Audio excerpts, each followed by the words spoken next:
Les chants ne sont pas non plus des bouches-trous ou pour combler le vide ou des temps morts de nos cultes ou de nos cérémonies à l'église. Ce n'est pas leur rôle. Ils ne sont pas des animateurs, ils ne sont pas des clowns, ils ne sont pas des guignols pour pouvoir faire ce genre de choses. Les chants aussi ne sont pas des animateurs de mariage, d'anniversaire ou d'événements chrétiens. Alléluia. Parce qu'ils sont censés être consacrés au culte, consacrés à Dieu, consacrés à pouvoir.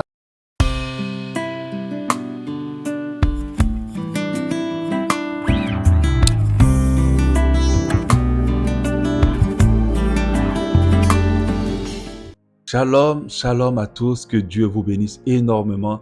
Je suis très heureux de vous retrouver pour une autre capsule de Retour à la croix.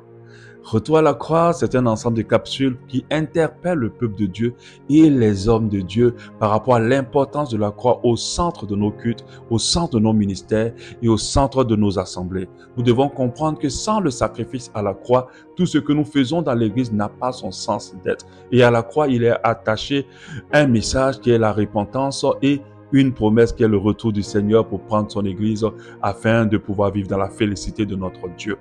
Pour cette capsule d'aujourd'hui, nous allons voir la musique chrétienne entre business et artifice. Je commence mes propos en me rappelant de mes débuts de foi. Au début de ma foi, la musique chrétienne était une autre musique loin de celle qu'on voit aujourd'hui. Une musique qui nous rapprochait de Dieu, qui nous permettait de réaliser la grandeur et la splendeur de Dieu, celui qui garde nos âmes, celui qui nous bénit. C'était une musique qui était remplie d'esprit et de puissance. Les notes étaient simples, parfois complexes, mais le fond était spirituel. Mais ce qui était marquant dans la musique chrétienne d'avant, des débuts de nos foi, c'est que les chanteurs portaient la charge de conduire plutôt de conduire le peuple de Dieu dans la louange, l'adoration, étaient simples et effacés, servant Dieu de tout leur cœur pour le ministère et non pour le business. J'aimerais quand même en citer quelques-uns. Je vais parler de Tabitha Lemer, Émigrante, d'Alain Zeresh, Ron Kernoli, Don Moon, Shekinah École 99. Vraiment, je bénis Dieu pour cet album qui m'a fait énormément de bien. Certains doivent s'en souvenir. Lou Rawls qui fait du gospel négro et qui est très bien aussi. Master Music qui m'a énormément béni. L'album de Constance aussi et cette chante qui nous bénit jusqu'à aujourd'hui. Exo Éclat, Jeunesse en mission.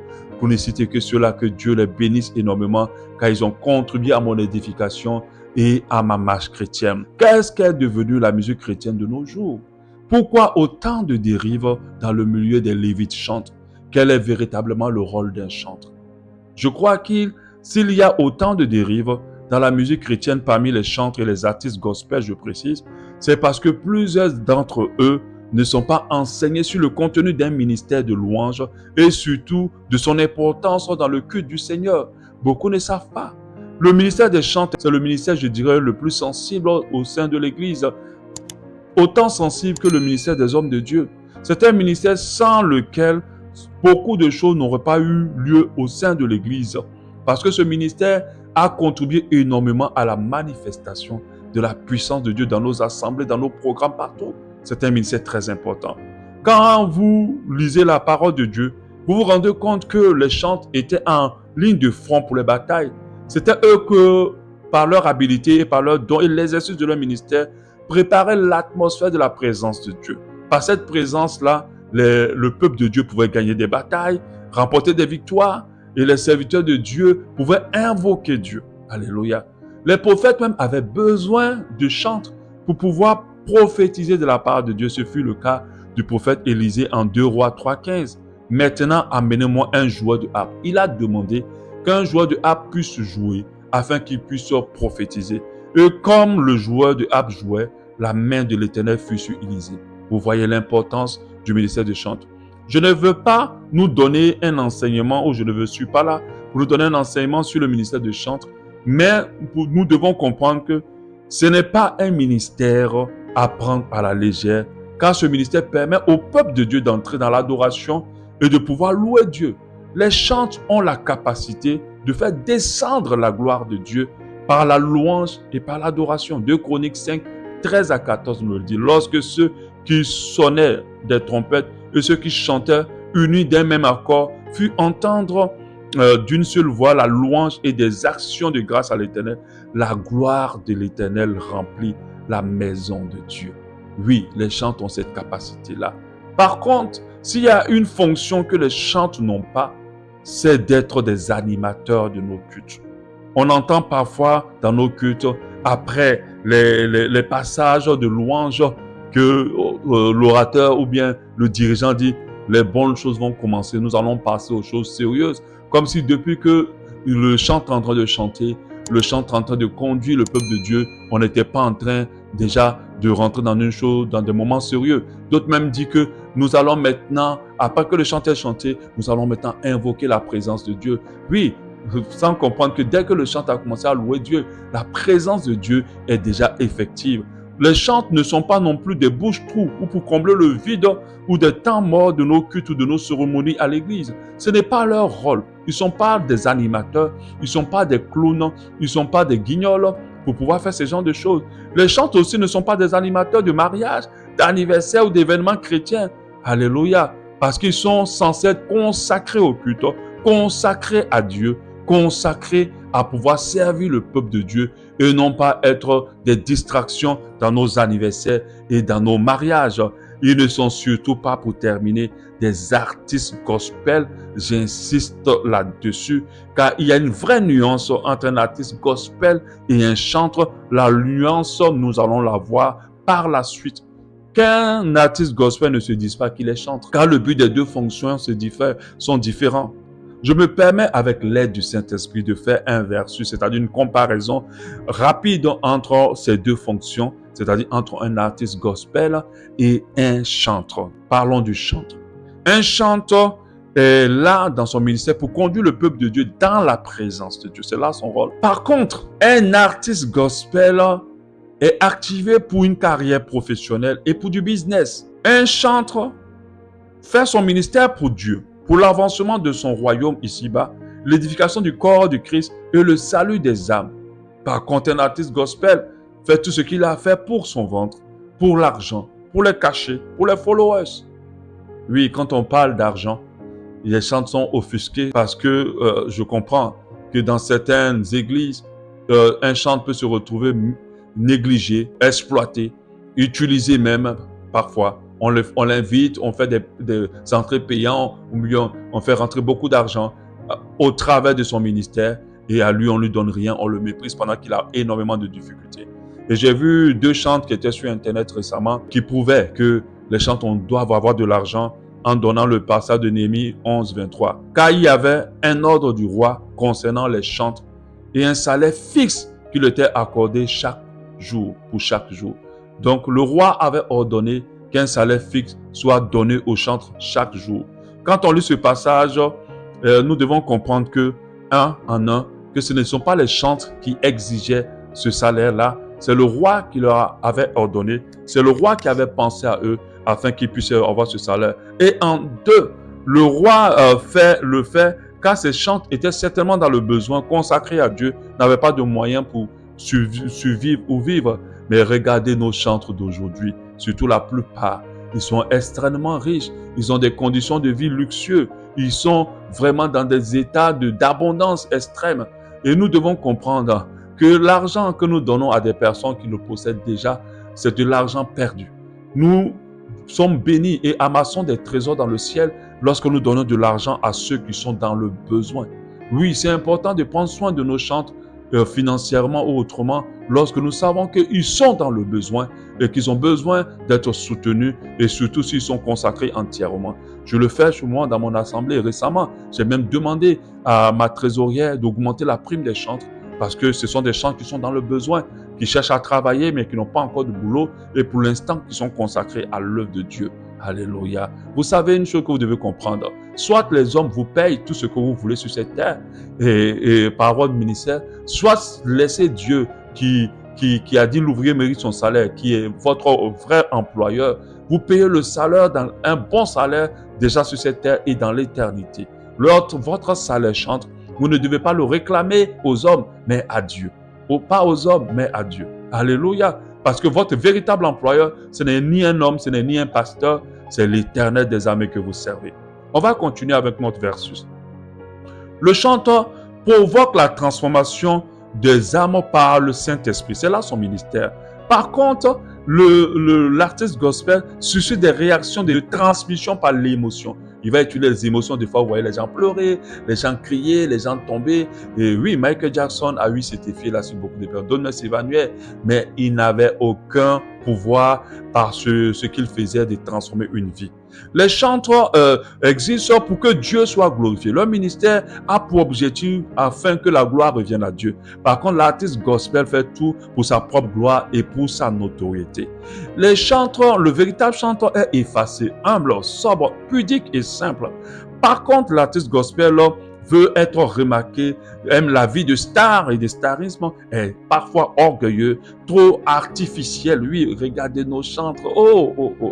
Les fossiles, des fois sexy, impudiques, maquillage à outrance, en extravagant, des habits d'extraterrestres, coiffure complexe, des cils très longs. Ils sont tellement portés sur l'apparence qu'on ne voit on ne voit pas Dieu. On ne voit rien. On admire leur beauté, on admire leur coiffure, mais on ne voit pas Dieu.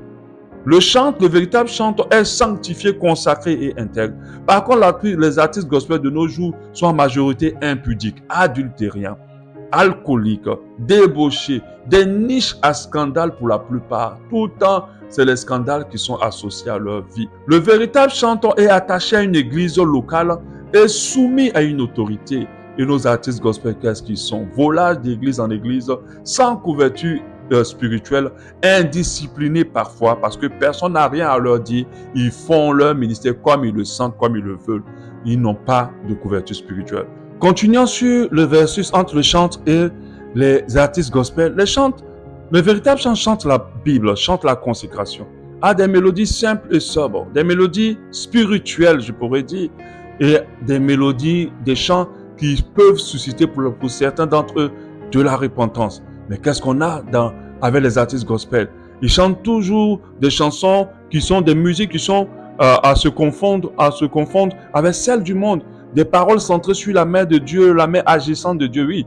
Parce que ce sont ces types de paroles-là qui marchent, qui sont commerciales, qui se font vendre. Des musiques dansantes qu'on peut danser dans des boîtes de nuit, qui sont même parfois dansées dans des boîtes de nuit et des bars.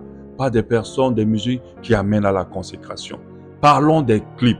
Quand un chanteur fait un clip, ce clip est sobre, simple, met plus Dieu en avant que le chanteur. Mais regardez un clip d'un artiste gospel. Il va faire un clip, veille à ce que sa personne soit présentée dans toutes ses coutures. On va filmer les lèvres, on va filmer la bouche, on va filmer les habits, le maquillage, la richesse de ce chanteur, des véhicules de luxe, des maisons de luxe, des bijoux de luxe, des montres chères. Il y a aussi même de la sensualité, ce qui est plus grave, et de la séduction dans ces clips-là. C'est pour cela que certains artistes gospel ne sont que dragués, et il y a même des propositions indécentes, parce que dans leurs clips, c'est que de la sensualité et de la séduction. Le chant n'exige rien avant de venir chanter pour Dieu. Alléluia, il n'a pas de fiche technique. Par contre, les artistes gospel ont des fiches techniques avant de se déplacer, des fiches techniques qui mentionnent toutes les conditions, des conditions complexes. Voyage en première classe, hôtel 5 étoiles, voyage avec un équipage, conditions de nourriture, ainsi de suite, voiture de luxe à l'accueil, à l'aéroport, des cachets honorifiques pour pouvoir enfin se déplacer. Le chant, pour continuer la comparaison, peut chanter dans n'importe quel endroit pourvu que le Seigneur l'y conduit sans demander quoi que ce soit. Mais l'artiste gospel sélectionne des programmes, surtout les grands programmes des grandes assemblées, des voyages dans les nations pour aller chanter parce que leur image, leur carrière en dépend et si le cachet aussi est lié. Le chanteur vit pour Dieu et pour son salut.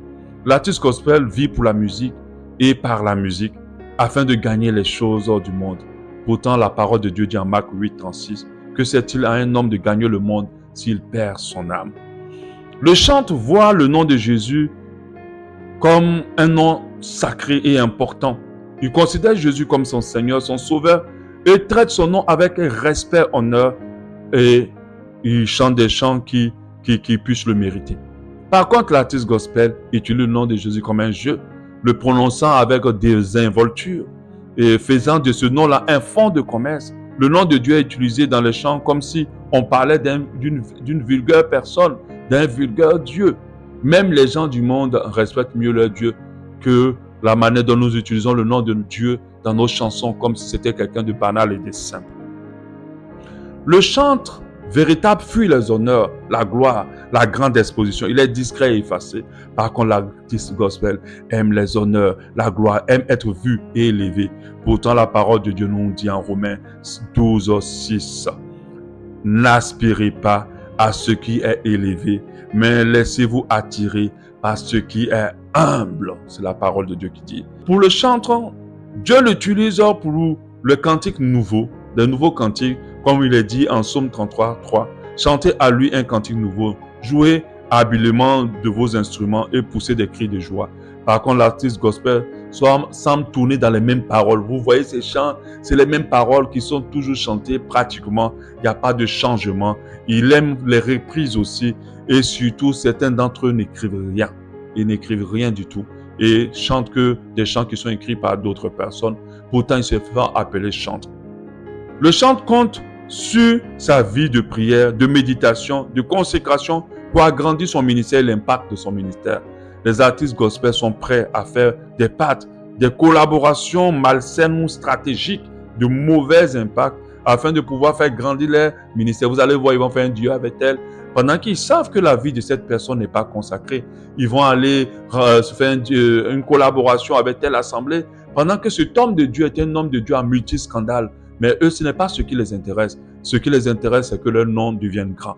Deutéronome 18, 10 à 13. Qu'on ne trouve chez toi personne qui fasse passer son fils et sa fille par le feu. Personne qui exerce le métier de divin, d'astrologue, d'augure, de magicien, d'enchanteur.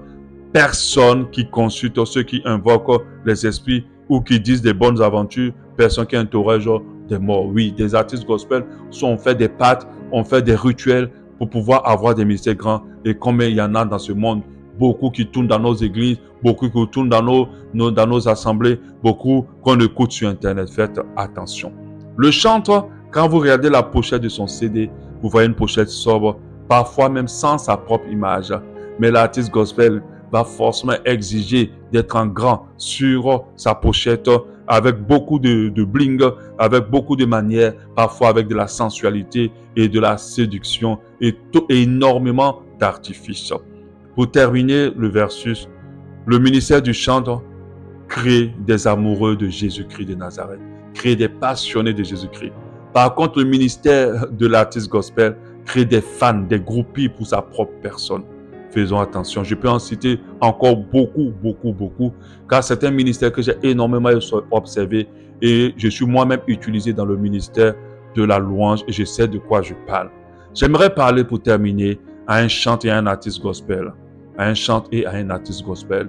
Le monde et tout ce qu'il contient passera. La gloire est pour un temps. Les biens de ce monde, personne ne pourra les prendre après la mort. Concentre-toi, frères et sœurs, sur ton salut et le salut de nombreuses personnes que Dieu a confiées à ton ministère. Sois humble, simple, accessible. Ne prends pas exemple sur les mauvais exemples. Vide-toi de toi-même, laisse-toi remplir de Christ. Efface-toi afin que Christ soit glorifié à travers ton ministère. Garde la parole de Dieu dans ton cœur. Éloigne-toi de toutes les mauvaises compagnies. Brise les mauvaises collaborations. Repens-toi de tes mauvaises pratiques et de tes péchés actuels, même des péchés mignons. Il y a bien plus pour toi dans l'éternité que tout ce que tu cherches ici-bas sur cette terre qui n'est que vanité des vanités. Répare à tes débuts où tu aimais Dieu plus que ta propre vie et le servais sans aucune recherche de profit. Que Dieu te bénisse, chantre de l'Éternel, qu'il t'accorde de t'éloigner de tous les pièges des ténèbres de l'ennemi. Que Dieu vous bénisse.